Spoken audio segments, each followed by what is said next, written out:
सोलापुरातील पूर्व विभाग मध्यवर्ती गणेशोत्सव महामंडळाच्या 2025-26 वर्षाकरिता नूतन पदाधिकाऱ्यांची निवड करण्यात आली।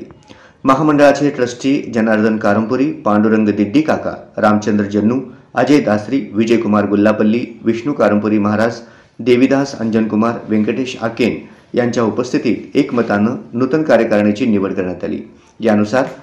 प्रेसिडेंट विनोद केंजरला, अध्यक्ष लोकेश नंदाल, सचिव विजय नीली, कार्याध्यक्ष प्रशांत कुडक्याल, सांस्कृतिक प्रमुख माधवी अंधे,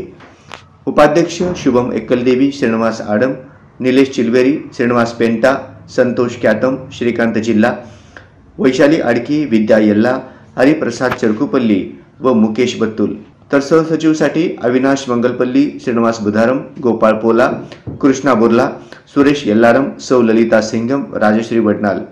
खजिनदारपदी मनोज पिस्के, सहखजिनदारपदी अनिल जक्कन, राहुल दोंतुल, मिरवणूक प्रमुख म्हणून राजदत्त गुंजाळ व बाळकृष्ण रच्चा, प्रसिद्धी प्रमुख गिरीश गोस्की, वंशीकृष्ण माचरला, स्वयंसेवक प्रमुख गोविंद कोंकत्ती, गणेश क्यामा, कार्यालय प्रमुख नरेंद्र बोमेन आणि पुरोहित म्हणून अरविंद जिल्हा पंतुलू यांची एकमताने निवड करण्यात आली।